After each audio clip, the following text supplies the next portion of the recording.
All right, I thought the previous one's going to be the last one, but last one I want to tell you something.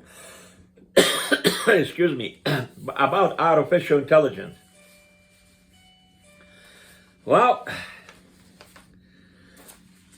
you know, some of you might have the answer to my question that I'm going to ask you, but nonetheless, I'm going to say it anyway for those who haven't heard that before or maybe hear it and want to hear it all over again. Whether they like it or not, they should hear it again so they could remember or refresh their mind. Here's the question. What is the best school on earth? Very simple answer. The best school ever was or is on earth, it's life itself. And this is not funny. But, what I'm going to say, but, yes, you will graduate from it. Yes, you will get the certificate from it. But, get ready for this one. The certificate is the death certificate. And you, best that I know, you or anybody else would not get the chance to see it. How crazy I am, huh? Okay. Well, that's one of them. I'm going to tell you something. I was in a meeting and one of high-ranking politician one day a few years ago. Oops. And we talking about across the table, back and forth. His name was Jerry. My name is Jerry. And he says, after the conversation was going, we were talking about different things and so on and so forth. He said, hey, Jerry, you know, I'm going to ask you something. And I'm going to tell you something, matter of fact. I said, Jerry, well, okay, tell me. What are you going to tell me? You say you're going to tell me. Tell me what you want to tell me, right? Okay, he said, oh, Jerry, I'm going to tell you something. You know what? I see what you're doing and this and that. And I got to tell you this. You will catch more bees with honey than you catch it with the vinegar. And I paused for a minute and I said, I rest myself back. He's sitting across the table, across the desk. And I said, Jerry, you know what? You're right. You're absolutely right. And I keep on smiling at him. And he said, I know I'm right. And I said, yeah, Jerry, you're right. But, and he says, what do you mean, but? What do you mean, but, Jerry? He goes like this, starts shaking, and he was so excited already, and he almost come out of his skin. What do you mean by but? I say, well, Jerry, I'm going to tell you, but what I mean by but. Well, tell me. Don't tell me that you're going to tell me. So I go like this. Jerry, you're absolutely right. You catch more bees with honey than you catch with the vinegar. But the thing is, if you want to keep the bees, you use the honey. But if you want to get rid of them or prevent from them to bite you, you use the vinegar. He didn't know what to say. He said, okay, Jerry, okay, I got enough. All right. Anyway, another one I just remembered, and I will close this sector. When that was Easter afternoon at a friend of mine's house. I was very young. I was about maybe 20. Very active entrepreneur. I started my own business already, and I met a good friend of mine. I was at his house at that time. He was newly graduate from law school. He was a new lawyer already. He was about 5 years older than me. This event took place about maybe early 80s, okay? And I tell you what happened in that event. So I'm at his house.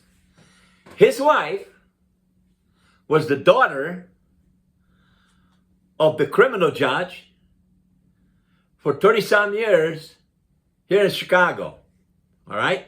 And the judge was at the kitchen sitting with me and my friend at the table. And we were chit-chatting, having beer and this and that, and we talked about it. We were so excited that, you know, we had the honor to be and meet and present the judge and so forth. He was the father-in-law to my friend.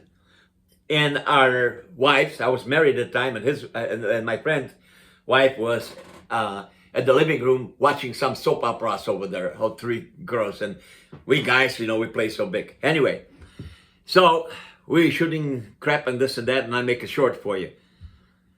And the grandpa got tired because he was older already at that time. He passed away, criminal judge for 40 years in Chicago. Prior to that, he was mayor of one of the suburbs for another 20 years. He passed away at the age of about maybe 94.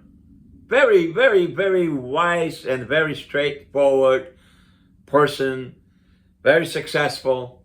But anyway, so we're sitting in front of the kitchen table, we're shooting breeze and this and that, and Grandpa got mad at us. You know, here, two young punks, and, you know, we got, you know, kind of nosy a little bit, noisy.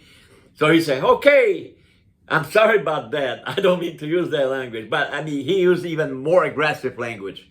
But I'm going to try to say it as calmly as I possibly can, because obviously I'm going to include this on social medias. So I don't want to get in trouble.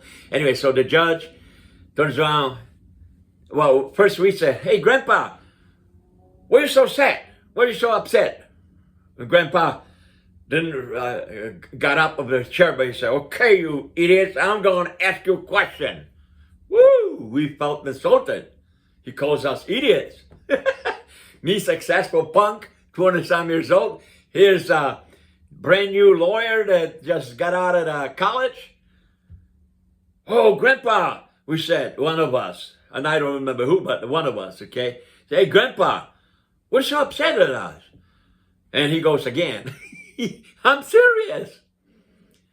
He said, okay, you idiots, I'm going to tell you, I'm going to ask you a question if you're so smart. You, as a lawyer, you got a long way to go, and you, young punk, you think you know everything. We sit quiet, shrink it down a little bit. Okay, Grandpa, tell us. Okay, he said. Okay, you idiots, he called us constantly, that name. Why do you think the laws were made for? Some of you guys already know the question. This is no joke. That was really true. True. I swear to God. And anyway, and we stood up, all perked up, my friend and me. Wow, what do you mean what laws were made? What are you asking us such a silly question? We know what the laws were made for. Obey, make sure that we follow the rules and do things right. And he started laughing at us. Woo! We didn't know what to say.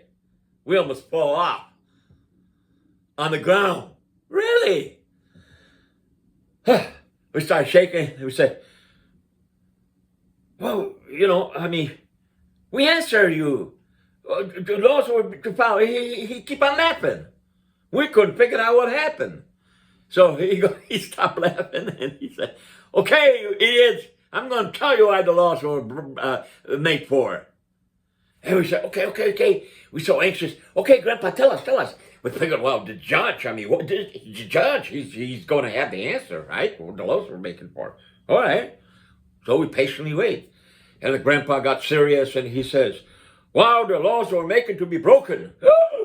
Whoa, we almost have a stroke. Young punks, okay? Grandpa, you sure what you said? That's right. Don't you hear me, you idiots? He said. Laws were made to be broken. Woo! We didn't know what to say. Why are you saying that, Grandpa? Was our reaction. Why are you saying that? Okay, dumb this and that. I'm going to tell you why.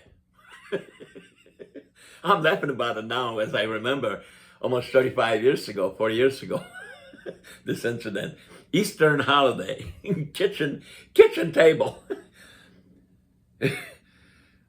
Well, if the laws were not broken, you idiots and SOBs will not make no money. I won't make no money. Nobody would make no money. Jails won't make no money. Nobody will start making no money.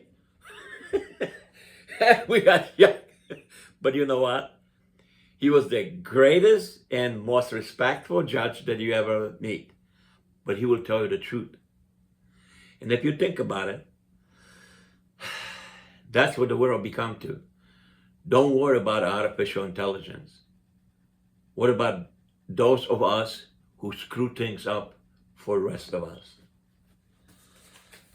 And I know, I thought this segment going to be the shortest. Looks like it's the longest. I want to tell you something. I was think about something I prepare. I already talked to you about this death certificate. I told you about the truth of the artificial intelligence. And you know, I have one more over here, but I'm missing. A lot of people talk about it. They say, oh, you know, we worry about World War III and this and that. Guess what? World War III is here already. We just refuse to recognize. We are already in World War III. And we don't need artificial intelligence to start new one. We the one who start new one. And World War IV is about to happen. And if you want to make better day tomorrow for yourselves or for anybody else, you just get in touch with me. Again, my name is Jerry, Watchdog Group Corporation, 464-204-8278. If you have any question in the comments, you make sure you get in touch with me. I will find the right answers for you, and I will help you to find the direction that we should go together in the lives. Not only for you, for me, but for our kids and for all the generation and for everybody everywhere. Thank you. Bye.